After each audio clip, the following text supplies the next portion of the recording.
There's a lot of different ways that you can go about creating an e-learning piece, a traditional e-learning piece in the sense of a interactive SCORM package. And I just thought I'd talk through my recommended way about going to put a piece together. The main thing is a little bit like a movie. You don't want to shoot the movie and then have to get all the talent back in and reshoot again. So similar in an e-learning context, you don't want to build it and then have to have subject matter expertise input come in that wasn't captured earlier or change direction, because it's going to be very painful because you have to update the information, the interactive elements and the graphic elements, and wire it all back in together. So to mitigate the risk of that, we have a phased approach, which is 4 phases: the initiation, design, development, and deployment phase. So in the initiation phase was where you'd map out what was going to be covered, you'd scope it in terms of what the objectives are going to be and how you're going to treat that. And you'd maybe document some of the functional specifications as well. Might be how it might navigate, again, because you don't want to change that at the very last minute, because that could be painful. And if there's an assessment on how that's going to work, or if it's the functional treatment of it, and we'd call that a specification, but that's a high-level blueprint essentially of how it's going to be put together. Then you'd move to get some visuals, some look and feels, and you'd have a project plan like a Gantt chart, so everyone knows who's going to be doing what and who's responsible for which bits, or when we're going to be getting the information to the subject matter experts to review it, and then how long they're going to have to review. So we'd have a project plan. And then we'd move into the instructional design phase, where we'd put all the information from the initial plan into a script.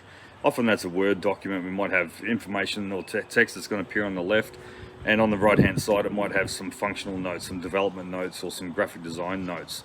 My preference ideally is to keep images out of it at that point in time, because we don't want people getting distracted with the look and the color. We just want them to focus on the core learning messages and the case studies, for example, making sure they're genuinely authentic and challenging. So once the storyboard's been reviewed and signed off, then you'd create some look and feel samples and then put the artwork and build together. So that's the development phase. And that's when the subject matter experts or your stakeholders get a chance to see it functional. They can check it, click it, test it, make sure that it all works, and then publish that in a SCORM package and load it to the LMS. Now, I guess that's probably a traditional waterfall approach from a project management point of view, which works well for a traditional e-learning piece. But if you're going to be doing something a little bit more unique and custom, such as some gamified feature with branching paths and or like a custom app or a learning app or that type of thing, it might lend itself more to an Agile approach as opposed to a waterfall approach.